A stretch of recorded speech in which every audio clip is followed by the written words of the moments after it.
사랑하는 형제자매 여러분, 안녕하십니까? 오늘 저는 성녀 요셉의 모습 속에서 감미로움의 아버지의 모습을 묵상하고자 합니다. 파드리스 코르데 서한에서 저는 바로 이러한 부드러움의 관점을 묵상해 볼 수 있었습니다. 성요셉의 이 부성의 모습입니다. 실제로 공부한 복음에서는 그분께서 이러한 부성애를 실현했다라고는 전하지 않지만 우리가 확신하는 바에 의하면 그분은 의로운 분으로서 예수님의 교육 부분에도 영향을 미쳤으리라 생각합니다.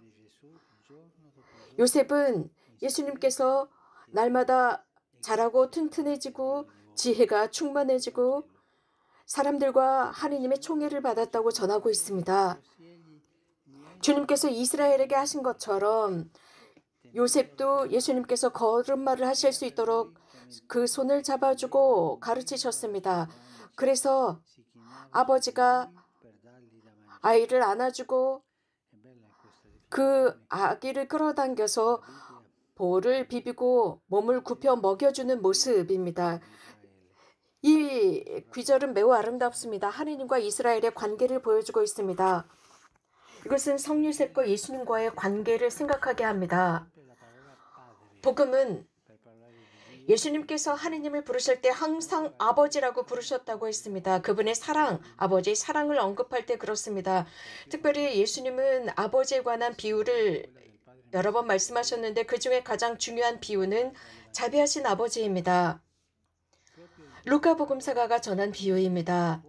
이 자비하신 아버지 비유 속에서 강조하는 것은 죄와 용서의 경험뿐만 아니라 이 용서가 잘못한 이에게 어떻게 도달하는지 보여주고 있습니다. 이 텍스트는 이렇게 전하고 있습니다. 이 작은 아들, 집을 떠난 작은 아들이 아직도 집으로부터 멀리 떨어져 있을 때, 즉 죄를 지은 그 아들입니다. 여전히 집으로부터 멀리 있었을 때 아버지는 그 아들을 보고 감정에 북받쳐서 아들에게로 뛰어가서 아들의 목을 끌어안고 입을 맞춥니다. 아들은 사실 아버지로부터 어떤 단죄를 기다리고 있었습니다. 그래서 종의 자리 정도는 차지하겠지 싶었는데 아버지의 품에 안긴 자신을 발견합니다.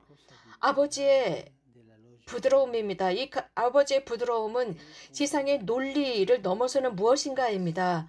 이것은 자신은 단죄받을 것이라고 생각했지만 그렇지 않았습니다. 우리가 꼭 기억해야 하는 것은 하나님께서는 우리들의 죄 때문에 놀라지 않습니다. 우리 꼭 기억합시다. 하나님께서는 우리들의 죄 때문에 놀라지 않습니다. 그분의 사랑은 우리들의 죄보다 훨씬 큽니다. 아버지의 사랑은 부드럽습니다.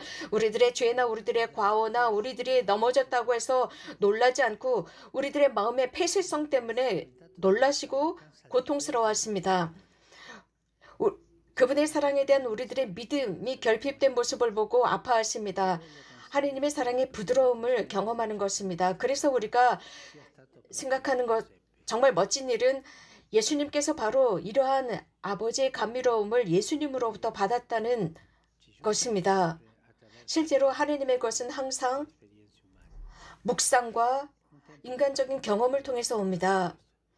얼마 전이었습니다. 제가 여러분들에게 이 에피소드를 말씀드렸는지 모르겠는데 한 젊은 단체, 즉 연극을 하는 젊은이들이었습니다. 이 젊은이들은 팝을 하는 젊은이들입니다. 그래서 조금은 혁신적인 이런 팝을 하는 젊은이들인데 이러한 자비하신 아버지의 비유에 이 젊은이들은 놀라워하면서 이 자비하신 아버지의 비유를 가지고 연극을 하기로 합니다. 즉 팝 연극을 하기로 합니다. 그래서 뮤지컬식이었습니다. 이 스토리를 바탕으로 하고 있습니다. 이 뮤지컬 스토리는 아주 잘 만들었습니다. 그런데 이 뮤지컬 극에서 아버지의 집을 떠났던 작은 아들이 친구와 대화를 나누면서 난 집으로 돌아가고 싶지만 집에 돌아가는 게 무서워 라고 했습니다. 아버지가 나를 내쫓을 것 같아 라는 대화 장면이 나옵니다. 그러자 그 친구는 즉 그 극 중에서 그 친구가 이런 말을 합니다. 누군가 사람을 먼저 보내서 네가 집으로 돌아가고 싶다라는 의중을 밝히고 아버지가 너를 받아들인다는 뜻으로 창문에 흰 손수건을 하나 걸어두시라고 하면 좋겠다. 그 창문을 보고 즉 집에 도달했을 때 내가 그 창문에 흰 손수건을 보고 마지막 길까지 걸을 수 있지 않을까? 실제로 그렇게 하기로 합니다. 그리고 노래와 율동이 지속이 되고 이 작은 아들은 이제 오랜 길을 걸어서 마지막 집까지 가는 그 마지막 그 길 입구까지 갑니다. 그리고 머리를 들어서 그 집을 바라보니까 흰 손수건이 하나가 걸린 게 아니라 집의 창문 곳곳 창문마다 서너 개 창문마다 이 흰 손수건이 가득 걸려 있었습니다. 이것이 바로 아버지의 자비입니다. 하나님께서 우리들의 과거의 나쁜 일이나 죄 때문에 놀라지 않습니다. 단지 우리들의 폐쇄성 때문에 하나님은 놀라십니다. 그래서 우리 모두는 물론 해결해야 할 문제들이 있습니다. 그런데 하느님과 이런 문제들을 해결하는 것은 멋진 일입니다. 왜냐하면 하느님과 대화를 나누기 시작하고 그분께서 우리들을 포옹해 주십니다. 부드러움입니다. 그렇다면 우리는 자문해 보아야 합니다. 우리 자신이 이러한 하느님의 부드러움을 경험했다면 이제 우리 차례에 있어서 우리가 이것을 증언했을까? 생각해 봅시다. 실제로 그 부드러움은 가장 먼저 어떤 감정적이고 센티멘탈한 것이 아닙니다. 사랑받았다는 것을 느끼는 것입니다. 그래서 우리들의 그 나약함, 비천함, 불쌍함 속에서도 우리가 받아들여졌다는 사랑받았다는 체험입니다. 하느님의 사랑입니다. 하느님께서는 우리들의 어떤 재능만을 받아들이는 것이 아닙니다. 우리들의 나약함, 또 그분의 사랑 안에서 구원받았습니다. 우리들의 나약함은 구원받았습니다. 그분께서 바로 이러한 나약함을 보아주십니다. 이것은 바오로 성인의 예수에서 볼 수 있습니다. 그분의 나약함 안에 하느님의 프로젝트가 있었습니다. 실제로 바오로 사도는 고린토인들에게 서한을 보냅니다. 내가 교만해지지 않도록 하느님께서는 내 육신에 가시를 집어넣어 주셔서 사탄이 저를 흔들고 못살게 굽니다. 너무나 힘들어서 저는 3번이나 주님께 이것을 없애달라 청했지만 하느님께서는 너는 내 은총으로 충분하다라고 하셨습니다. 실제로 저의 나약함 안에서 그 힘이 충만하게 드러났습니다. 하느님은 우리들의 모든 나약함을 없애주지 않으십니다. 오히려 그 나약함 속에서 우리와 함께 걸어가시면서 우리들의 손을 잡고 걸어갔습니다. 아니 어떻게 이럴 수가 있을까요? 그렇습니다. 우리들의 나약함 속에서 우리들의 손을 잡고 그 나약함과 함께 걸어가십니다. 곁에서 걸어가십니다. 이것이 부드러움입니다. 부드러움의 경험은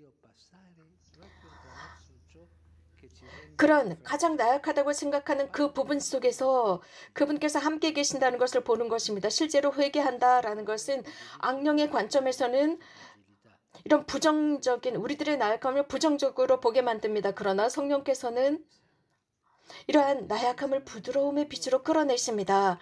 부드러움이야말로 우리들 안에 있는 나약한 부분을 가장 잘 보게 만듭니다.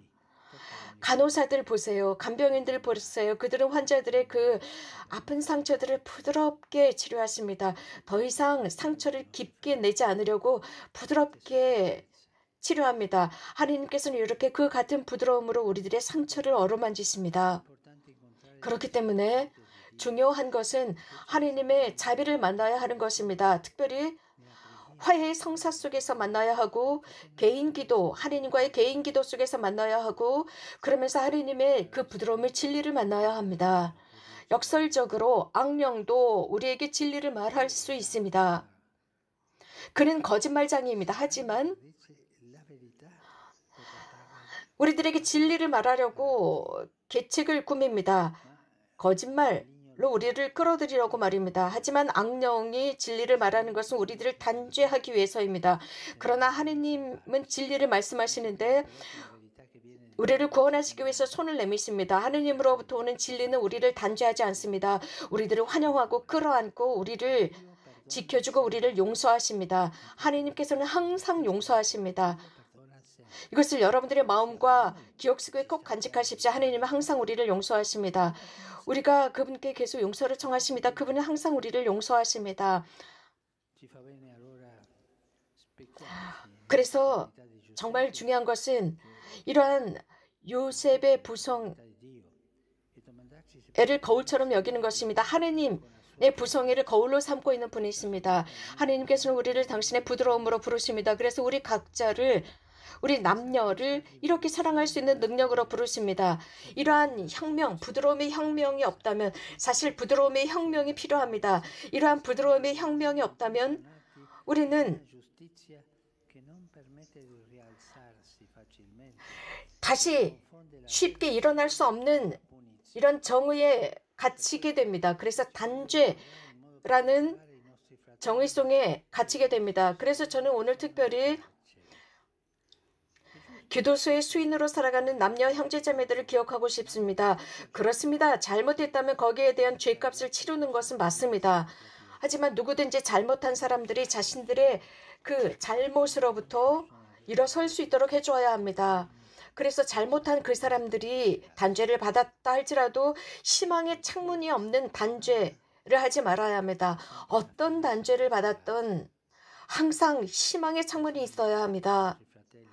우리 이렇게 수인이 된 형제자매들을 생각합시다. 그리고 그들에게 하느님의 부드러움이 함께하도록 기도합시다. 이러한 희망의 창문을 그들이 발견할 수 있고 그래서 좀 더 나은 길로 갈 수 있는 희망의 창문을 발견하도록 기도합시다. 이 기도로 마치겠습니다. 성 요셉, 부드러움의 아버지시여, 저희를 가르치시어 우리들의 가장 나약한 부분이 사랑받는다는 것을 받아들이게 하소서. 그래서 우리들의 비천함이 있다고 해서 하느님의 그 위대한 사랑을 거부하지 않게 하소서. 저희들 안에 화해로 가까이 갈 수 있도록 북돋아 주시고 용서받고 우리들의 형제자매들을 자신들의 비천함 속에 갇혀있는 그 형제자매들을 사랑할 수 있도록 해주소서. 잘못한 이들 곁에 있어 주소서. 그 잘못 때문에 죄값을 치르는 형제자매들 곁에 있어 주시고 그들과 함께 의로움과 부드러움을 찾아서 새롭게 일어설 수 있는 길을 발견할 수 있도록 도와주소서. 그들이 가장 먼저 신실하게 용서를 청하고 아버지의 부드러운 손길을 느끼게 하소서. 감사합니다.